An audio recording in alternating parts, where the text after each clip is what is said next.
ഒന്നാമതായി വിഷയം അവതരിപ്പിക്കുന്നതിന് വേണ്ടി ഫൈസൽ മൗലവിയെ ആദരപൂർവ്വം ക്ഷണിക്കും. അസ്സലാമു അലൈക്കും വറഹ്മത്തുള്ളാഹി വബറകാതുഹു. ബിസ്മില്ലാഹിർ റഹ്മാനിർ റഹീം. അൽഹംദുലില്ലാഹി റബ്ബിൽ ആലമീൻ. അല്ലാഹുമ്മ സ്വല്ലി അലാ മുഹമ്മദിൻ വഅലാ ആലി മുഹമ്മദ് കമാ സ്വല്ലൈത അലാ ഇബ്രാഹീമ വഅലാ ആലി ഇബ്രാഹീമ ഇന്നക ഹമീദും മജീദ്. അല്ലാഹുമ്മ ബാരിക് അലാ മുഹമ്മദിൻ വഅലാ ആലി മുഹമ്മദ് كما باركت على إبراهيم وعلى آل إبراهيم إنك حميد مجيد. أما بعد فإن خير الكلام كلام الله وخير السنن سنن محمد صلى الله عليه وسلم وشر الأمور محدثاتها وكل محدثة بدعة وكل بدعة ضلالة وكل ضلالة في النار. أعوذ بالله من الشيطان الرجيم. بسم الله الرحمن الرحيم. يا أيها الذين آمنوا اتقوا الله حق تقاته ولا تموتن إلا وأنتم مسلمون. بسم الله الرحمن الرحيم. قل إن كنتم تحبون الله فاتبعوني يحببكم الله ويغفر لكم ذنوبكم والله غفور رحيم. اللهم رب جبرائيل وميكائيل وإسرافيل فاطر السماوات والأرض عالم الغيب والشهادة أنت تحكم بين عبادك فيما كانوا فيه يختلفون يهدني لما اختلف فيه من الحق بإذنك إنك لتهدي من تشاء إلى صراط مستقيم. قال رسول الله صلى الله عليه وسلم لا يؤمن أحدكم حتى أكون أحب إليه من والدي وولدي والناس أجمعين.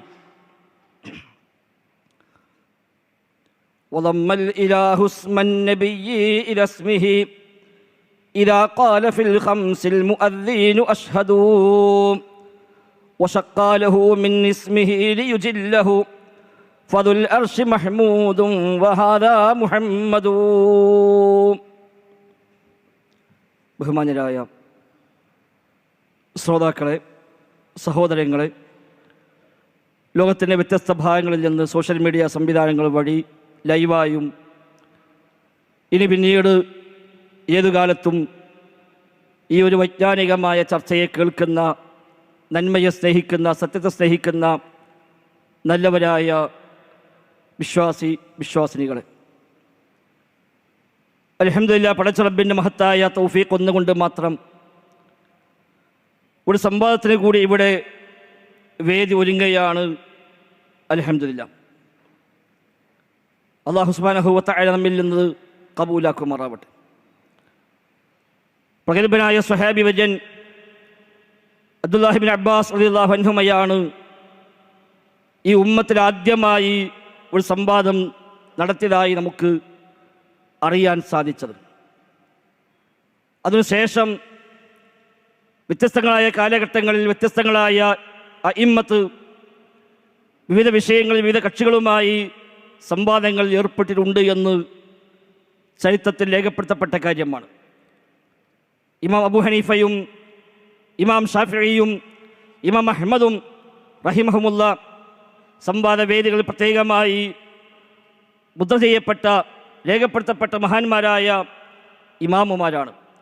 ഇബ്നു ഖുദാമത്തുൽ മഖ്ദിസി, ശൈഖുൽ ഇസ്ലാം ഇബ്നു തൈമിയ്യ റഹിമഹുല്ല അടക്കമുള്ള പ്രഗത്ഭരായ ധാരാളം പണ്ഡിതന്മാർ വ്യത്യസ്തങ്ങളായ കാലഘട്ടങ്ങളിൽ വ്യത്യസ്തങ്ങളായ സംവാദങ്ങൾക്ക് നേതൃത്വം വഹിച്ചിട്ടുണ്ട്. ഇന്ന് അൽഹംദുലില്ലാഹ് ഈ സംവാദത്തിന് പടച്ച റബ്ബ് നമ്മെയാണ് തിരഞ്ഞെടുത്തത്. ഒന്നുമില്ലാത്ത ദുർബലന്മാരായ, അറിവ് കുറഞ്ഞ, കഴിവുകൾ കുറഞ്ഞ സാധുക്കളായ നമ്മയാണ് പടച്ച റബ്ബ് ഈ ഒരു സംവിധാനത്തിനായി ഇവിടെ റബ്ബ് തിരഞ്ഞെടുത്തത്. അൽഹംദുലില്ലാഹ്, റബ്ബ് സുബ്ഹാനഹു വ തആല നമ്മിൽ നിന്ന് കബൂലാക്കുമാറാവട്ടെ. അഹ്ലുസുന്ന വൽ ജമാഅ ഏത് വിഷയത്തിലുമെന്ന പോലെ സംവാദങ്ങൾക്കും പഠിപ്പിച്ച ധാരാളം നിബന്ധനകളുണ്ട് എന്ന് നമുക്കറിയാം. ഹക്ക് ബോധ്യപ്പെടാവണം ഉദ്ദേശം. അതല്ലാതെ മേൽക്കോയ്മയോ ജയപരാജയങ്ങളോ പക്ഷപാതിത്വങ്ങളോ ഒന്നും അതിൻ്റെ അടിസ്ഥാന ലക്ഷ്യമായി ഉണ്ടായിക്കൂടാ. നിഷ്പക്ഷമാകണം, വിനയവും താഴ്മയും ഉണ്ടാകണം തുടങ്ങി വ്യത്യസ്തങ്ങളായ ഷർത്തുകൾ മുനാദറയുമായി ബന്ധപ്പെട്ട് സംവാദവുമായി ബന്ധപ്പെട്ട് അഹ്ലുസുന്നയുടെ പണ്ഡിതന്മാർ രേഖപ്പെടുത്തിയത് കാണാം. അതൊക്കെ ഇൻഷാ അല്ലാഹ് പാലിച്ചുകൊണ്ട് തന്നെ പടച്ചറബിൻ്റെ പ്രീതി ലഭിക്കുന്ന രീതിയിൽ നമുക്ക് ഈ സംവാദത്തെ മുന്നോട്ട് കൊണ്ടുപോകണം. പടച്ചറബ് അനുഗ്രഹിക്കുമാറാവട്ടെ. നമുക്കിത് പരലോകത്തൊരു മുതൽക്കൂട്ടായി മാറണം ഇൻഷാ അല്ലാഹ്. ഈ വിഷയത്തിൽ തന്നെ വർഷങ്ങൾക്ക് മുമ്പ് കണ്ണൂർ ജില്ലയിൽ നമ്മൾ ഒന്നിച്ച് തന്നെ നടത്തിയ മറ്റൊരു സംവാദമുണ്ട് കമ്പിൽ എന്ന പ്രദേശത്ത്. അന്ന് ആ സംവാദത്തിൽ മറുഭാഗത്തുണ്ടായിരുന്ന ബഹുമാന്യനായ സുഹൃത്ത് ഇർഫാനി, അദ്ദേഹം ഇന്ന് ബർസഖി ലോകത്താണ്. ഇതാണ് നമ്മുടെ എല്ലാം അവസ്ഥ, നമ്മുടെ എല്ലാം ആഖിബത്ത് റബ്ബ് സുബ്ഹാനഹു വ തആല നന്നാക്കി തരുമാറാവട്ടെ. സഹോദരങ്ങളെ, നബിദിനാഘോഷവുമായി ബന്ധപ്പെട്ടാണല്ലോ ഈ ഒരു സംവാദം നാം സംഘടിപ്പിക്കുന്നത്. ലോകത്ത് ഒരുപാട് കാലങ്ങളായി നിലനിൽക്കുന്ന ഒരു തർക്ക വിഷയം തന്നെയാണ് നബിദിനാഘോഷം ഇസ്ലാമികമാണോ അല്ലേ എന്നുള്ളത്. ഈ സംവാദത്തോടുകൂടി ആ എല്ലാ തർക്കവും അവസാനിക്കുമെന്ന് നമ്മൾ ആരും വിചാരിക്കുന്നില്ല.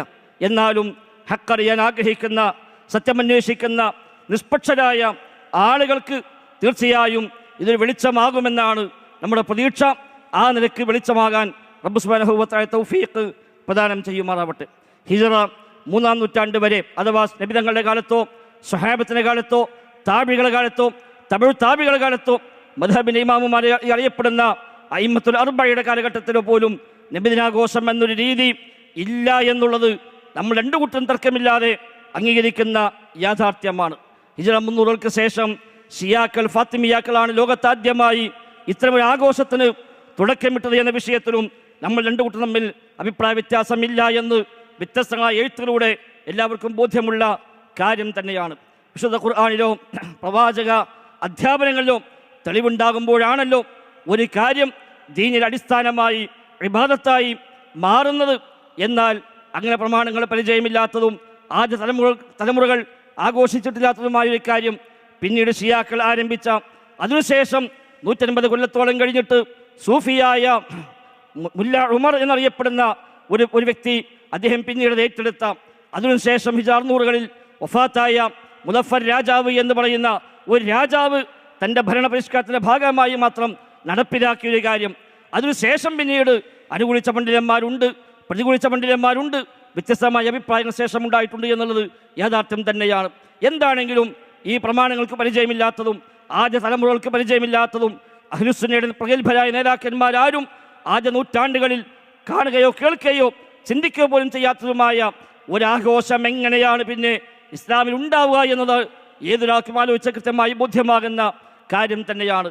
ഇനി അതിന് ആയത്തുണ്ട്, ഹദീസുണ്ട് എന്ന് വല്ലവനും വാദിക്കുന്നുവെങ്കിൽ, അഥവാ 300 വരെ ഇല്ലാത്തൊരാചാരം, ഷിയാക്കൾ ആരംഭിച്ചൊരാചാരം, 600-കൾ മുദഫർ രാജാവ് ഏറ്റെടുത്തൊരാചാരം, അതിന് ഖുർആനിൽ തെളിവുണ്ട്, ഹദീസിൽ തെളിവുണ്ട് എന്ന് വല്ലവനുമൊക്കെ വാദിക്കുന്നുവെങ്കിൽ അതിനർത്ഥം ഒന്നുകിൽ ആ ആയത്തുകളും ഹദീസുകളും ഒന്നും സ്വഹാബിമാരും താബിഈങ്ങളും തബഉ താബിഈകളുമായ ആളുകൾക്ക് മനസ്സിലായില്ല എന്നോ, മനസ്സിലായിട്ടും അവർ അത് പ്രാവർത്തികമാക്കിയില്ലോ എന്നോ ആണല്ലോ. നഊദു ബില്ലാഹ്, അവരെക്കുറിച്ച് അങ്ങനെ പറയാൻ നമുക്ക് നിർവാഹമില്ല. കാരണം സ്വഹാബത്ത് പറഞ്ഞു, ഞങ്ങൾ 10 ആയത്ത് പഠിച്ചാൽ ആ 10 ആയത്ത് ഞങ്ങൾ അമൽ ചെയ്യുമായിരുന്നു, ശേഷമാണ് അടുത്ത 10ലേക്ക് പോവുക, പിന്നീട് അത് അമൽ ചെയ്യും, ശേഷം അടുത്ത 10ലേക്ക് പോകും. അതുകൊണ്ട് ഫതഅല്ലംനൽ ഖുർആന വൽ അമല ബിഹി ജമീഅ, ഞങ്ങൾ ഖുർആൻ പഠിച്ചപ്പോൾ അതിൻ്റെ കൂടെ തന്നെ ആ ഖുർആൻ പ്രകാരം അമൽ ചെയ്യാനും പഠിഞ്ഞുവെന്നാണല്ലോ സ്വഹാബിമാർ നമ്മെ പഠിപ്പിച്ചത്. എങ്കിൽ അവരാരും പഠിച്ചിട്ടില്ലാത്ത ഒന്ന് വിശുദ്ധ ഖുർആന്റെ ആയത്ത് വെച്ചുകൊണ്ട്, ഹദീസുകൾ വെച്ചുകൊണ്ട് ഒരാൾ സ്ഥാപിക്കാൻ ശ്രമിക്കുന്നുവെങ്കിൽ അവിടെ ആയത്തുകൾക്ക്, ഹദീസുകൾക്ക് സ്വന്തമായി വ്യാഖ്യാനം നൽകിയതാണ് എന്ന് ഏതൊരാൾക്കും ബോധ്യപ്പെടുന്ന കാര്യം തന്നെയാണ്.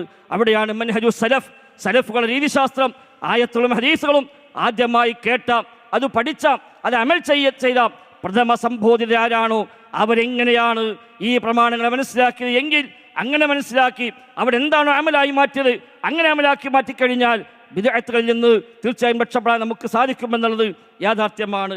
സഹോദരങ്ങളെ, എങ്കിൽ ഇതിന് തെളിവുണ്ടെന്ന് പറയുന്ന ആളുകൾ തന്നെയും പലപ്പോഴും തെളിവായി കൊണ്ടുവരുന്നത് ഏതെങ്കിലും ചില ആയത്തുകൾക്ക് സ്വന്തമായി വെക്കുന്ന ചില അർത്ഥങ്ങൾ മാത്രമാണ് എന്നുള്ളത് നമുക്കെല്ലാം ബോധ്യമുള്ള കാര്യമാണ്. തെളിവുണ്ട് എന്ന് ആർക്കും എന്തിനും പറയാം. വ്യത്യസ്തമായ ആശയങ്ങൾ ലോകത്ത് പലരും കൊണ്ടുവന്നപ്പോൾ അവരെല്ലാം അതിന് വിശുദ്ധ ഖുർആനിൽ തെളിവുണ്ടെന്ന് സ്ഥാപിക്കാനാണ്, ഹദീസുകളെ പിൻബലമുണ്ട് എന്ന് സ്ഥാപിക്കാനാണ് ഏത് കാലത്തും പരിശ്രമിച്ചു പോന്നിട്ടുള്ളത്.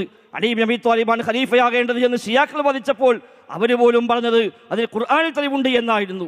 അവിടെ ഇങ്ങോട്ട് വ്യത്യസ്തമായ പിഴച്ച വാദങ്ങൾ ലോകത്ത് എവിടേക്ക് വന്നാലും അവിടെയെല്ലാം ആയത്തിന് പിൻബലമുണ്ടെന്ന് പറയാൻ, ഹദീസുകളുടെ പിൻബലമുണ്ടെന്ന് പറയാൻ അത്തരം ആളുകൾ എന്നും ശ്രമിച്ചിട്ടുണ്ട് എന്നുള്ളത് ഒരു യാഥാർത്ഥ്യമാണ്. അതുകൊണ്ട് കേവലം ആയത്തോടെ കൊണ്ട് മാത്രം ഒരു കാര്യം സ്ഥിരപ്പെടുകയില്ല.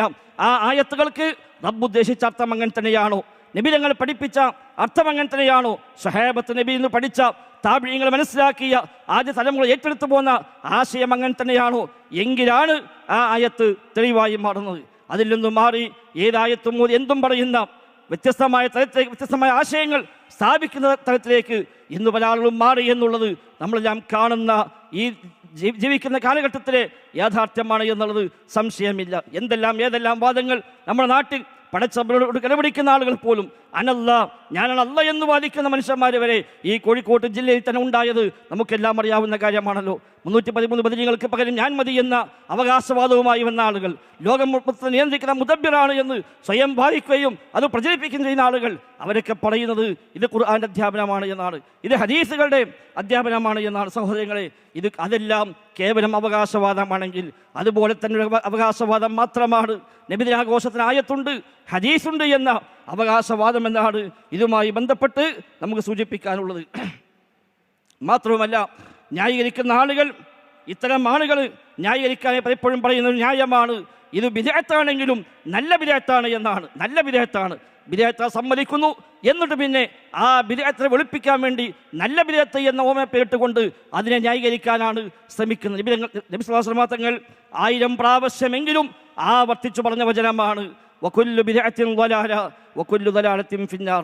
എല്ലാ ബിദ്അത്തും ളലാലത്താണ്, എല്ലാ പുത്തനാചാരങ്ങളും വഴികേടാണ്, ആ വഴികേടുകളെല്ലാം നരകത്തേക്കാണ് എന്ന് 1000 പ്രാവശ്യമെങ്കിലും നബി തങ്ങൾ പറഞ്ഞ ഒരു ഹദീസ് ഒരിക്കൽ പോലും അവിടുന്ന് സൂചിപ്പിച്ചില്ല ചില ബിദ്അത്തുകളെങ്കിലും നല്ലതുണ്ട് എന്ന്. സ്വഹാബി ഒരാളും പറഞ്ഞില്ല ചില ബിദ്അത്തൊക്കെ നല്ലതാണ് എന്ന്. മാത്രവുമല്ല, തിരിച്ചാണ് പഠിപ്പിച്ചത്. സ്വഹാബിമാർ പഠിപ്പിച്ചുവല്ലോ, എല്ലാ ബിദ്അത്തും ളലാലത്താണ്, വഇൻ റആഹ അന്നാസു ഹസന, ജനങ്ങളതിനെ ഹസനത്താണ് എന്ന്, നല്ലതാണ് എന്ന് അഭിപ്രായപ്പെട്ടാലും ശരി, ബിദ്അത്തുകളെല്ലാം ളലാലത്താണ്, വഴികേടാണ് എന്ന് സ്വഹാബിമാർ പഠിപ്പിച്ചുവെങ്കിൽ നബി തങ്ങൾ 1000 പ്രാവശ്യം പറഞ്ഞൊരു കാര്യം, സ്വഹാബിമാർ എല്ലാവരും സ്വീകരിച്ച് മനസ്സിലാക്കിയൊരു കാര്യം, അതിനെതിരായി പിന്നീട് ആരെങ്കിലും ഒക്കെ ചില ന്യായങ്ങൾ നിരത്തി ബിദ്അത്തെല്ലാം നല്ലതൊന്നുമല്ല, ചിലതൊക്കെ ചിലതൊക്കെ നല്ലതുണ്ട്, ചിലതൊക്കെ മാത്രമേ മോശമുള്ളൂ എന്ന് വല്ലവനും വാദിച്ചാൽ ആ വാദം എങ്ങനെയാണ് ന്യായീകരിക്കാൻ കഴിയുക? ഇന്ന് അവിടുന്ന് മാറി ലൈലത്തുൽ ഖദ്റിനേക്കാൾ പുണ്യമാണ് റബീഉൽ 12 എന്ന് വാദിക്കുന്ന ആളുകളാണ് മറുഭാഗത്തിരിക്കുന്ന ആളുകൾ. 2 പെരുന്നാളിനേക്കാളും വലിയ ആഘോഷമാണ് എന്ന്, 3ാമത്തെ ഈദാണ് എന്ന്, നോമ്പ് നോക്കാൻ പാടില്ലാത്ത ദിവസമാണ് എന്ന് തുടങ്ങി എന്തെല്ലാം വാദങ്ങളാണ് ഇതുമായി ബന്ധപ്പെട്ട് ഇന്നിവിടെ ഉണ്ടായിക്കൊണ്ടിരിക്കുന്നത്. അതുകൊണ്ട് സഹോദരങ്ങളെ, ഈ ഒരു ആചാരം അത് ബിദ്അത്താണ്, ആദ്യകാലത്തില്ലാത്തതാണ്, സ്വഹാബിമാരോ താബിഴികളോ താബികൾക്കോ പരിചയമില്ലാത്ത ആഘോഷമാണ്, ഷിയാക്കൾ തുടങ്ങി വെച്ചതാണ്, പിന്നീട് രാജാക്കന്മാർ ഏറ്റെടുത്ത് ആ നിലക്ക് പ്രചരിപ്പിക്കപ്പെട്ട ഒരാഘോഷം മാത്രമാണ്. അതുമാത്രവുമല്ല, അതിൻ്റെ ഭാഗമായി ഇന്ന് ആലപിച്ചുകൊണ്ടിരിക്കുന്ന പദ്യഗദ്യങ്ങളിൽ ഷിർക്കായ വ്യക്തമായ ഷിർക്കിൻ്റെ വരികൾ ധാരാളമുണ്ട്, അടിസ്ഥാനമില്ലാത്ത കഥകൾ എമ്പാടുമുണ്ട്, ഉലുവായ പടച്ചറബിൻ്റെ സ്ഥാനത്തേക്ക് മറ്റു സൃഷ്ടികളെ അങ്ങോട്ട് അവരോധിക്കുന്ന ആശയങ്ങൾ എമ്പാടുമുണ്ട്. യാതൊരു അടിസ്ഥാനവുമില്ലാത്ത എത്രയോ കഥകൾ അവയിൽ സ്ഥാനം പിടിച്ചിട്ടുണ്ട്. ഇതൊന്നുമല്ല സഹോദരങ്ങളെ, സ്നേഹത്തിൻ്റെ അടിസ്ഥാനമായി നാം മനസ്സിലാക്കേണ്ടത്. നബി തങ്ങൾ അങ്ങേയറ്റം സ്നേഹിച്ച സ്വഹാബിമാർ, ജീവനേക്കാൾ സ്നേഹിച്ചവർ, സ്വന്തം ശരീരം പോലും നബിക്ക് പകരമായി നൽകാൻ തയ്യാറായ സ്വഹാബിമാർ, ആ സ്വഹാബിമാർ നബി തങ്ങൾ സ്നേഹിച്ചതൊരിക്കലും ഈ പാട്ടുപാടിയിട്ടല്ല, മൗലിദ് ചൊല്ലിയിട്ടല്ല, ആഘോഷം നടത്തിയിട്ടല്ല. അതുകൊണ്ട് ആ മാർഗം മതി നമുക്ക്. സ്വഹാബത്തിൻ്റെ വഴി, താബിഈങ്ങളുടെ വഴി, അഹ്ലുസുന്നയുടെ വഴി, ആ വഴിയെ നമുക്ക് ഒന്നിച്ചു മുന്നേറാം. റബ്ബ് സുബ്ഹാനഹു വ തആല തൗഫീഖ് പ്രദാനം ചെയ്യുമാറാവട്ടെ. അസ്സലാമു അലൈക്കും വറഹ്മത്തുള്ളാഹി വബറകാതുഹു. രണ്ടാമതായി ഇവിടെ വിഷയം അവതരിപ്പിക്കുന്നത് സുന്നി പക്ഷത്തു നിന്ന് ബഹുമാന്യനായ ഉസ്താദ് ശിഹാബുദ്ദീൻ അൻവരിയാണ്. അദ്ദേഹത്തെ അതിനായി ക്ഷണിച്ചുകൊള്ളും. അസ്സലാമു അലൈക്കും വറഹ്മത്തുള്ളാഹി വബറകാതുഹു. ബിസ്മില്ലാഹിർ റഹ്മാനിർ റഹീം. അൽഹംദുലില്ലാഹി റബ്ബിൽ ആലമീൻ. വസ്സലാത്തു വസ്സലാമു അലാ സയ്യിദിൽ മുർസലീൻ വഅലാ ആലിഹി വസഹ്ബിഹി അജ്മഈൻ. അമ്മാ ബഅദ്.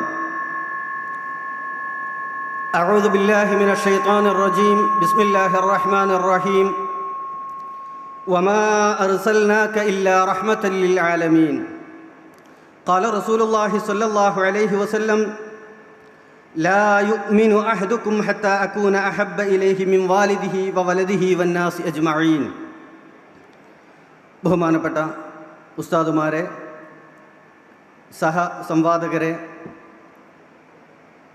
ലൈവായും മറ്റും എൻ്റെ ശബ്ദം ശ്രവിക്കുന്ന ശ്രോതാക്കളെ, അൽഹംദുലില്ലാഹ്, നബിദിനാഘോഷം എന്ന വിഷയത്തെ ആസ്പദമാക്കി സംഘടിപ്പിക്കപ്പെട്ടിട്ടുള്ള ഈ സംവാദത്തിൽ ഒന്നാമത്തെ വിഷയാവതരണം കഴിഞ്ഞപ്പോൾ തന്നെ എന്താണ് മുജാഹിദ് പ്രസ്ഥാനത്തിൻ്റെ ആദർശ പാപ്പരത്വം എന്ന് മനസ്സിലായിരിക്കുകയാണ്. ഇൻഷാ അല്ലാഹ് ഓരോന്നോരോന്നായി ഇവിടെ വളരെ കൃത്യമായി അവതരിപ്പിക്കപ്പെടാൻ പോവുകയാണ്. ഈ സംവാദത്തിൽ സുന്നികളുടെ വാദം വളരെ കൃത്യമായി രേഖപ്പെടുത്തി. നബിദിനാഘോഷം പുണ്യകർമ്മമാണ്, ശിർക്കാണെന്നും ദുരാചാരമാണെന്നുമുള്ള വാദം തെറ്റാണ്. എന്നാൽ മുജാഹിദുകളുടെ വാദം നീണ്ട വാദമായതുകൊണ്ട് തന്നെ അതിൻ്റെ സംക്ഷിപ്തം ഞാൻ പറയാൻ ആഗ്രഹിക്കുന്നു. നബിയും സഹാബത്തും താബിഉകളും ചെയ്യാത്തതാണ്, അതിനാൽ ദുരാചാരമാണ്. നീണ്ടതാണ്, അതിൽ മൊത്തത്തിലുള്ള വൽഹാസിൽ അതാണ്. എന്നാൽ ഇവിടെ മുജാഹിദ് പ്രസ്ഥാനത്തിൻ്റെ വിഷയാവതരണം ആദ്യമേ കഴിഞ്ഞ സ്ഥിതിക്ക് ഞാൻ പറയട്ടെ. അദ്ദേഹം ഇവിടെ പറഞ്ഞ സകല വാദങ്ങളെയും പൊളിച്ചടക്കുന്ന ഒരു ആയത്ത് പരിശുദ്ധമായ ഖുർആനിൽ അള്ളാഹു പറയുന്നു, ഇന്നാ നഹ്നു നുഹ്യിൽ മൗത വനക്തുബു മാ ഖദ്ദമു വആസാറഹും. ഇവിടെ അവർ ചെയ്തു വെച്ചതും അവരുടെ അനന്തരഫലങ്ങളും നാം രേഖപ്പെടുത്തും എന്ന് അല്ലാഹു സുബ്ഹാനഹു വ തആല പരിശുദ്ധമായ ഖുർആനിൽ വളരെ വ്യക്തമായി പറഞ്ഞു. വആസാറഹും വനക്തുബു മാ ഖദ്ദമു വആസാറഹും എന്നതിനെ ബഹുമാനപ്പെട്ട മുഫസ്സിറുകൾ വിശദീകരിച്ചു. എങ്ങനെയാണ് വിശദീകരിച്ചത്? വനക്തുബു മാ ഖദ്ദമു മിനൽ അഅമാലി മിൻ ഖൈരിൻ വശർരിൻ, നന്മകളും തിന്മകളുമായ എല്ലാ കാര്യങ്ങളും നാം രേഖപ്പെടുത്തും. മാത്രമല്ല വആസാറഹും ഐ മാ സന്നു മിൻ സുന്നത്തിൻ ഹസനത്തിൻ ഔ സയ്യിഅ, നന്മയും തിന്മയുമായ എല്ലാ കാര്യങ്ങളും അവരുടെ പിന്തുടർച്ചയായി വരുന്ന എല്ലാ കാര്യങ്ങളെയും നാം രേഖപ്പെടുത്തും എന്ന് പറഞ്ഞതിന് ശേഷം മുഫസ്സിറുകൾ പറയുന്നു, മൻ സന്ന ഫിൽ ഇസ്ലാമി സുന്നത്തൻ ഹസന എന്ന ഹദീസ്, പ്രസിദ്ധമായ ഹദീസ് ബഹുമാനപ്പെട്ട മുഫസ്സിറുകൾ കൊണ്ടുവരികയാണ്. മൻ സന്ന ഫിൽ ഇസ്ലാമി സുന്നത്തൻ എന്ന ഹദീസിൽ മുൻകാലങ്ങളിൽ ഉള്ള നന്മയും ശേഷം ഉള്ള നന്മയും പെടും എന്നുള്ളത് വളരെ വ്യക്തമാണ്. അതിൽ നിങ്ങൾക്ക് തർക്കമുണ്ടോ? മുൻകാലത്തുള്ള നന്മയും പെടും, പിന്നീടുള്ള നന്മയും പെടും. ഇത് വളരെ വ്യക്തമല്ലേ? അതുകൊണ്ട് ഈ ഫൈസൽ മൗലവിയുടെ വിഷയം അവതരിപ്പിച്ച അത് മുഴുവനും ഈ ആയത്ത് കൊണ്ട് തന്നെ ഇല്ലാതെയായിരിക്കുകയാണ്. ഇവിടെ മുജാഹിദ് പ്രസ്ഥാനത്തിൻ്റെ വാദം എന്താ? നബി ചെയ്തിട്ടില്ല, സ്വഹാബത്ത് ചെയ്തിട്ടില്ല, താബിഉകൾ ചെയ്തിട്ടില്ല, അതിനാൽ അത് ദുരാചാരമാണ്. നബിയും സ്വഹാബത്തും താബിഉകളും ചെയ്യാത്തതിനാൽ ദുരാചാരമാണ് എന്നതാണ് മുജാഹിദ് വാദം. ഇസ്ലാമിക പ്രമാണങ്ങൾ പഠിപ്പിച്ചിട്ടില്ല എന്ന് ആദ്യം എഴുതി. ഇസ്ലാമിക പ്രമാണങ്ങൾ പഠിപ്പിച്ചിട്ടില്ല എന്നത് ശുദ്ധകളവാണ്. അതിലേക്ക് ഞാൻ ശേഷം വരാം. എന്നാൽ സ്വഹാബികളും താബിഉകളും ചെയ്തില്ല, അതിനാൽ ഇത് ബിദ്അത്താണ്, അനാചാരമാണ്, ദുരാചാരമാണ് എന്ന് പറയുന്ന വാദം അള്ളാഹുവിൻ്റെ റസൂലിൻ്റെ അധ്യാപനങ്ങൾക്കെതിരാണ്. അള്ളാഹുവിൻ്റെ റസൂൽ എന്താ പഠിപ്പിച്ചത്? ഒരു കാര്യം ഇബാദത്താകട്ടെ അല്ലാതിരിക്കട്ടെ, ഒരു പുതിയതായ ഒരു കാര്യം ബിദ്അത്താകണമെങ്കിൽ, ദുരാചാരമാകണമെങ്കിൽ 2 നിബന്ധനയുണ്ട്. ഇത് റസൂലിൻ്റെ അധ്യാപനമാണ്. ഒന്ന്, ആ കാര്യം പുതിയതായിരിക്കണം. മറ്റൊന്ന്, ദീനിൽ പെടാത്തതായിരിക്കണം, അഥവാ ഇസ്ലാമിക പ്രമാണങ്ങൾക്ക് വിരുദ്ധമായതാവണം. അള്ളാഹിൻ്റെ റസൂൽ പഠിപ്പിക്കുക, മൻ അഹ്ദസ ഫീ അംരിനാ ഹാദാ, ഒന്നാമത്തെ നിബന്ധന, മാ ലൈസ ഫീഹി, ദീനിൽ പെടാത്തത് എന്ന് പറഞ്ഞാൽ ദീനിൻ്റെ പ്രമാണങ്ങൾക്ക് വിരുദ്ധമായാൽ അത് ദീനിൽ പെടാത്തതാണ്. 2 നിബന്ധന അള്ളാഹിൻ്റെ റസൂൽ പഠിപ്പിച്ചു. അപ്പോൾ അള്ളാഹിൻ്റെ റസൂൽ ചെയ്തില്ല, സ്വഹാബത്ത് ചെയ്തില്ല, താബിഉകൾ ചെയ്തില്ല, അതിനാൽ ഇത് ദുരാചാരമാണ് എന്ന നിങ്ങളുടെ വാദം അള്ളാഹുവിൻ്റെ റസൂലിൻ്റെ അധ്യാപനങ്ങൾക്കെതിരാണ്. ഇത് റസൂലുള്ളാഹിൻ്റെ അധ്യാപനമാണ്. നമ്മൾ റസൂലുള്ളാഹിനെ സ്വീകരിക്കണോ അതോ മുജാഹിദുകളെ സ്വീകരിക്കണോ? റസൂലുള്ളാഹിനെ സ്വീകരിക്കാൻ തയ്യാറാവണം. പ്രിയപ്പെട്ട മുജാഹിദ് സുഹൃത്തുക്കളെ, നിങ്ങളുടെ നേതാക്കന്മാർ നിങ്ങളെ പറഞ്ഞു പറ്റിക്കുകയാണ്. അതുകൊണ്ട് റസൂലുള്ളാഹിനെ സ്വീകരിക്കാൻ തയ്യാറാവുക. പിന്നെ ബഹുമാനപ്പെട്ട ഇമാം ഷാഫിഈ തങ്ങൾ, അതുപോലെ തന്നെ ബഹുമാനപ്പെട്ട ഇമാം ഇസ്ബഹാനി, ഇമാം ബൈഹഖി, ഇമാം നവവി, ഇമാം അസ്ഖലാനി, ഇമാം ഹൈതമി, മുല്ല അലി അൽ ഖാരി, ഇമാം അബൂ ഷാമ, ഇമാം സുയൂത്തി റഹിമഹുമുല്ലാ, ഇവരൊക്കെയും ബിദ്അത്തിനെ ഈ രൂപത്തിലാണ് വിശദീകരിച്ചത്. അല്ല എന്ന് നിങ്ങൾക്ക് പറയാൻ സാധ്യമല്ല. ഇവരെല്ലാവരും ഇങ്ങനെയാണ് വിശദീകരിച്ചത്. പിന്നെയോ നമുക്കറിയാമല്ലോ, പുണ്യകർമ്മമാവട്ടെ അല്ലാത്തതാവട്ടെ ഏതൊരു കാര്യവും രണ്ട് വിധമാണ്. ഒന്ന് പ്രമാണങ്ങൾക്കനുസൃതം, മറ്റൊന്ന് പ്രമാണങ്ങൾക്ക് വിരുദ്ധം. പുതിയ കാര്യം പ്രമാണങ്ങൾക്കനുസൃതമായാൽ അത് നമ്മൾ സ്വീകരിക്കണം, അത് റസൂലുള്ളാഹിന്റെ കൽപ്പനയാണ്. പ്രമാണങ്ങൾക്ക് വിരുദ്ധമായാൽ അത് അനാചാരമാണ്, ദുരാചാരമാണ്, തള്ളപ്പെടുന്നതാണ് എന്നതാണ് പ്രവാചകന്റെ അധ്യാപനം. അപ്പോൾ പുതിയതായി എന്നതുകൊണ്ട് ബിദ്അത്താണ്, അനാചാരമാണ് എന്ന് ഒറ്റടിക്ക് പറയുന്ന മുജാഹിദുകളെ, നിങ്ങൾക്ക് ബിദ്അത്ത് സംഭവിച്ചിരിക്കുന്നു. നിങ്ങളുടെ ബിദ്അത്തിലെ ബിദ്അത്താണ് നിങ്ങളുടെ ഈ വാദം എന്ന് പറയാൻ ഞാൻ ആഗ്രഹിക്കുകയാണ്. സാക്ഷാൽ ഇബ്നു തൈമിയ, നിങ്ങളുടെ ആചാര്യനായ ഇബ്നു തൈമിയ പോലും എന്താ പറഞ്ഞത്? വമാ ഖാലഫ അൻ-നുസൂസ ഫഹുവ ബിദ്അ ബിത്തിഫാഖിൽ മുസ്ലിമീൻ. വമാ ഖാലഫ അൻ-നുസൂസ, പ്രമാണങ്ങൾക്ക് വിരുദ്ധമായാൽ അത് ബിദ്അത്താണ്. വമാ ലം യുഅലം അന്നഹു ഖാലഫഹാ ഫഖദ് ലാ യുസമ്മാ ബിദ്അ, പ്രമാണങ്ങൾക്ക് വിരുദ്ധമല്ലെങ്കിൽ അത് ബിദ്അത്താവൂല എന്ന് സാക്ഷാൽ ഇബ്നു തൈമിയ പോലും എഴുതി വെച്ചിട്ടുണ്ട്. എന്നിട്ട് ഇബ്നു തൈമിയ ഉദ്ധരിക്കുന്നത് ആരെയാണ്? ബഹുമാനപ്പെട്ട ഇമാമുന ഷാഫിഈ തങ്ങളെക്കുറിച്ചാണ്. ഇമാമുന ഷാഫിഈ തങ്ങളെയാണ് ഉദ്ധരിക്കുന്നത്. ബഹുമാനപ്പെട്ടവർ പറഞ്ഞു, ഒരു കാര്യം ബിദ്അത്താവാൻ, ഒരു പുതിയ കാര്യം ഖാലഫത്ത് കിതാബൻ വ സുന്നത്തൻ വ ഇജ്മാഅൻ വ അസറ, കിതാബിനോടും സുന്നത്തിനോടും ഇജ്മാഇനോടും അസറിനോടും എതിരായാൽ അത് ബിദ്അത്ത് ളലാലത്താണ്, എതിരായിട്ടില്ലെങ്കിൽ അത് ബിദ്അത്ത് ഹസനത്താണ്. ഇത് ബഹുമാനപ്പെട്ട ഇമാം ഷാഫിഈ തങ്ങൾ പറഞ്ഞു. ഇമാം ഷാഫിഈ തങ്ങൾ പറഞ്ഞു എന്ന് ആരും പറഞ്ഞു? ഇബ്നു തൈമിയയും പറഞ്ഞു. അപ്പോൾ ബിദ്അത്ത് ഒറ്റടിക്ക് തള്ളണം എന്നല്ല. ദുരാചാരം റസൂലുള്ളാഹിന്റെ കാലത്ത്, സ്വഹാബത്തിന്റെ കാലത്ത്, താബിഈകളുടെ കാലത്ത് ഇല്ലാത്തതൊക്കെ ദുരാചാരം എന്ന നിങ്ങളുടെ വാദം ബിദ്അത്താണ്. നിങ്ങളൊന്ന് ആലോചിച്ച് നോക്കൂ. നിങ്ങൾ ആദ്യകാലത്ത് എന്ത് ചെയ്തു? നബിദിനം ആഘോഷിച്ചു. ആദ്യകാലം നബിദിനം ആഘോഷിച്ചപ്പോൾ നിങ്ങളുടെ വാദങ്ങൾ എന്തൊക്കെയായിരുന്നു? നിങ്ങളുടെ വാദങ്ങൾ മൗലിദ് സദസ്സ് പുണ്യ സദസ്സ് തന്നെ, അതിൽ സംബന്ധിക്കുവാൻ തൗഫീഖ് ലഭിക്കുന്നവർ ഭാഗ്യവാന്മാർ തന്നെ, യാതൊരാൾക്കും ഈ മാസത്തിൽ സന്തോഷിക്കാതിരിക്കാൻ കഴിയില്ല എന്നിങ്ങനെ തുടങ്ങി എന്തൊക്കെ വാദങ്ങളായിരുന്നു നിങ്ങൾ കാട്ടിക്കൂട്ടിയിരുന്നത്, എന്തൊക്കെ വാദങ്ങളാണ് നിങ്ങൾ പറഞ്ഞിരുന്നത്. പിന്നീട് ഇപ്പോൾ നിങ്ങൾ പരിണാമമെന്ന ദുരന്തത്തിലാണല്ലോ ഉള്ളത്. എന്താണ് ഈ ദുരന്തത്തിൽ നിങ്ങളെ എത്തിച്ചത് എന്ന് ആത്മാർത്ഥമായി നിങ്ങളൊന്ന് ആലോചിച്ച് നോക്കണം. എന്തൊക്കെയാണ് നിങ്ങളുടെ പരിണാമങ്ങൾ? മഹാനായ റസൂലുള്ളാഹി സ്വല്ലല്ലാഹു അലൈഹി വസല്ലം തങ്ങളുടെ യാഥാർത്ഥ്യവുമായി ജനങ്ങൾക്ക് ബന്ധമുണ്ടാകുന്നത് വഹാബിസത്തിന് ദോഷമാകുമെന്ന് കണ്ടപ്പോൾ നബിദിനം ശിർക്കാണെന്ന് പറഞ്ഞു. ഇപ്പോൾ പലരും അതിൽ നിന്ന് ഊരാൻ ശ്രമിക്കുന്നുണ്ട്. ഇൻഷാ അല്ലാഹ് ഈ സംവാദത്തോടുകൂടെ നിങ്ങൾക്ക് അത് ഞങ്ങൾ ബോധ്യപ്പെടുത്തി തരും. ഞങ്ങൾ അതിൽ നിന്ന് ഊരാൻ സമ്മതിക്കുകയില്ല. മാത്രമല്ല, ഒരുപാട് കാലം നിങ്ങൾ ശിർക്കാണ് എന്ന് പറഞ്ഞു. പിന്നീട് പ്രത്യേകത കൽപ്പിച്ചാൽ ദുരാചാരമാണ് എന്ന് പറഞ്ഞു. പിന്നീട് ഇപ്പോൾ ലേറ്റസ്റ്റായി കൊണ്ട് വാദിക്കുന്നത് എന്താ? നബിദിനാഘോഷം എന്ന ഇബാദത്ത് ദുരാചാരമാണ്. എന്താ നിങ്ങൾ ഈ പറഞ്ഞു വരുന്നത്? നിങ്ങൾക്ക് വല്ല ബോധവുമുണ്ടോ? നബിദിനാഘോഷം എന്ന ഇബാദത്ത് ബിദ്അത്താണ്. അപ്പോൾ ഇബാദത്ത് അല്ലാതെ കേവലം ഒരു ആഘോഷമാണെങ്കിലോ അതിനെക്കുറിച്ച് നിങ്ങളൊന്ന് തുറന്നു പറയണം. അത് ബിദ്അത്തല്ല എന്നാണോ നിങ്ങൾ പറയാൻ ഉദ്ദേശിക്കുന്നത്?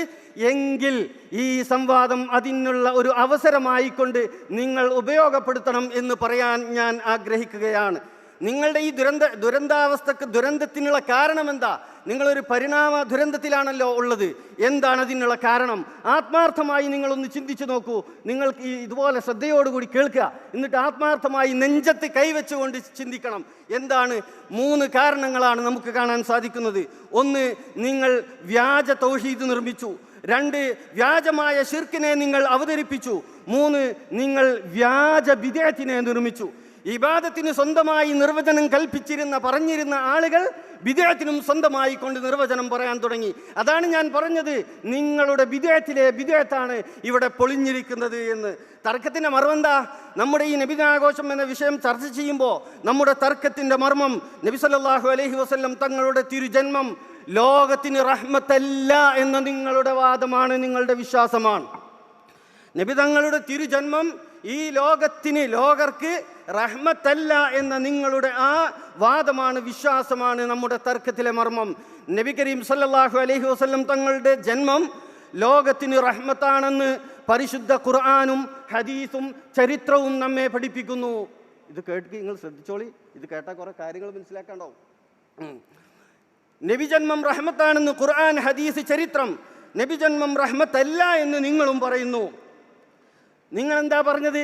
ഒരു പശുവിന് പശുക്കുട്ടി ജനിക്കുന്നത് പോലെയാണ്, ഒരു തെങ്ങിൽ തേങ്ങയുണ്ടാകുന്നത് പോലെയാണ് നബിദിനം എന്ന് നിങ്ങൾ പരസ്യമായി എഴുതി വെച്ചില്ലേ? നിങ്ങളുടെ വീട്ടിൽ ഒരു തെങ്ങിൽ തേങ്ങയുണ്ടാകുന്നത് പോലെയാണോ ഹബീബായ റസൂലുള്ളാഹി സ്വല്ലല്ലാഹു അലൈഹി വസല്ലം തങ്ങളുടെ ജന്മം? നിങ്ങളുടെ വീട്ടിലെ പശുവിന് പശുക്കുട്ടി ജനിക്കുന്നത് പോലെയാണോ? പ്രിയപ്പെട്ട മുജാഹിദുകളെ, നിങ്ങളൊന്ന് ചിന്തിക്കൂ. ഇങ്ങനെയാണോ റസൂലുള്ളാഹി സ്വല്ലല്ലാഹു അലൈഹി വസല്ലം തങ്ങളെ കാണേണ്ടത്? പരസ്യമായി എഴുതി വെച്ചു. ഇൻഷാ അല്ലാഹ് ചർച്ചയുടെ വേളയിൽ നമുക്കതൊക്കെ സംസാരിക്കാം. നബി സല്ലല്ലാഹു അലൈഹി വസല്ലം തങ്ങളോട് ഹുബ്ബുണ്ടാകണം. ഞാൻ ആദ്യം പറഞ്ഞു വെച്ച ഹദീസ്, റസൂലുള്ളാഹി സ്വല്ലല്ലാഹു അലൈഹി വസല്ലം തങ്ങളെ ഏറ്റവും അധികം സ്നേഹിക്കണം.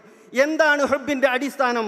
ബഹുമാനപ്പെട്ട ഇമാം ബൈഹഖി, ഇമാം ഹലീമിയിൽ നിന്ന് ഉദ്ധരിക്കുന്ന ഒരു ഇബാറത്തിൽ കാണാം,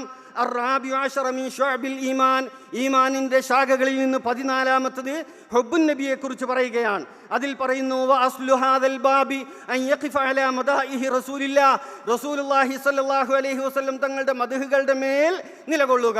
പിന്നെയോ റസൂലുള്ളാഹി സ്വല്ലല്ലാഹു അലൈഹി വസല്ലം തങ്ങളുടെ സ്വന്തത്തിൽ സ്ഥിരപ്പെട്ട ഗുണങ്ങളുടെ മേൽ നിലകൊള്ളുക. പിന്നെ പറഞ്ഞ് അടുത്തതായി കൊണ്ട് പറയുന്നു, രണ്ടാമതായി കൊണ്ട് പറയുന്നത് പിന്നെ റസൂലുള്ളാഹി സ്വല്ലല്ലാഹു അലൈഹി വസല്ലം തങ്ങളുടെ ചര്യയെ പിൻപറ്റുക.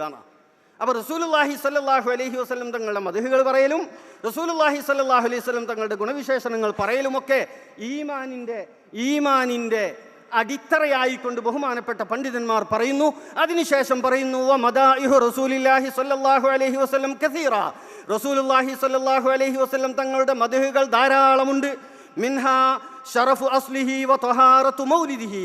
അതിൽപ്പെട്ടതാണ് നബിയുടെ അടിസ്ഥാനത്തിൻ്റെ പവിത്രതയും നബി ജന്മത്തിൻ്റെ പരിശുദ്ധിയും. ഇങ്ങനെയും മഹത്വമുള്ള നബി കരീം സ്വല്ലല്ലാഹു അലൈഹി വസല്ലം തങ്ങളുടെ ജന്മത്തെക്കുറിച്ച് എന്തേ പറഞ്ഞത്? നിങ്ങളുടെ വീട്ടിൽ പശുവിനൊരു പശുക്കുട്ടി ജനിക്കുന്നത് പോലെയാണ്, നിങ്ങളുടെ തെങ്ങിൽ ഒരു തേങ്ങയുണ്ടാകുന്നത് പോലെയാണ് എന്ന് പരസ്യമായി എഴുതി വെക്കാൻ ഒരു മടിയുമില്ല റസൂലുള്ളാഹി സ്വല്ലല്ലാഹു അലൈഹി വസല്ലം തങ്ങളെക്കുറിച്ച്. പിന്നെ നമ്മുടെ വാദം എന്താ? നബിദിനം പുണ്യകർമ്മമാണ് എന്ന് പരിശുദ്ധമായ ഖുർആൻ പഠിപ്പിക്കുന്നു. കേട്ടോളൂ, പരിശുദ്ധ ഖുർആനിൽ പറയുന്നു, വമാ അർസൽനാക ഇല്ലാ റഹ്മത്തൽ ലിൽ ആലമീൻ. നബി അഖില ലോകർക്കും അനുഗ്രഹമാണ്. നബിയുടെ മുമ്പുള്ളവർക്കും അനുഗ്രഹമാണ്, ശേഷമുള്ളവർക്കും അനുഗ്രഹമാണ്, നബിയുടെ കാലക്കാർക്കും അനുഗ്രഹമാണ്, സർവകാലർക്കും അഖില ലോകത്തിനും നബി കരീം സ്വല്ലല്ലാഹു അലൈഹി വസല്ലം തങ്ങൾ അനുഗ്രഹമാണ്. ആ അനുഗ്രഹമാകുന്ന റഹ്മത്താകുന്ന നബിയെ കൊണ്ട് സന്തോഷിക്കാൻ പരിശുദ്ധമായ ഖുർആൻ പറയുന്നു, ഖുൽ ബിഫളില്ലാഹി വബിറഹ്മതിഹി ഫബിദാലിക ഫല്യഫ്റഹു. നബിയെ അള്ളാഹുവിൻ്റെ ഫളില് കൊണ്ടും അള്ളാഹുവിൻ്റെ റഹ്മത്ത് കൊണ്ടും സന്തോഷിക്കണം എന്ന് പരിശുദ്ധമായ ഖുർആൻ പറയുന്നു. ഇതിൽ നബി സല്ലല്ലാഹു അലൈഹി വസല്ലം തങ്ങളുടെ ജനനം കൊണ്ടുള്ള സന്തോഷവും പെട്ടു, അതുപോലെ തന്നെ ജനന മാസം കൊണ്ടുള്ള സന്തോഷവും പെട്ടു. ചോദിക്കി ഇൻഷാ അല്ലാഹ് നമ്മൾ പറയും. ഇതിലെ റഹ്മത്ത് കൊണ്ടുള്ള ഉദ്ദേശം നബി സല്ലല്ലാഹു അലൈഹി വസല്ലം തങ്ങളാണെന്ന് ഏറ്റവും പൗരാണിക തഫ്സീർ ഗ്രന്ഥത്തിൽ പോലും നമുക്ക് കാണാൻ സാധിക്കും. ഇങ്ങനെ വളരെ കൃത്യമായ രൂപത്തിൽ നബിദിനം തെളിയിക്കപ്പെട്ടിരിക്കെ, ഒന്നാമത് ഞാനിവിടെ ഉദ്ധരിച്ച ആയത്ത് കൊണ്ട് തന്നെ മുജാഹിദ് പ്രസ്ഥാനത്തിൻ്റെ സകല വാദങ്ങളും എന്താ നിങ്ങൾ പറഞ്ഞത്?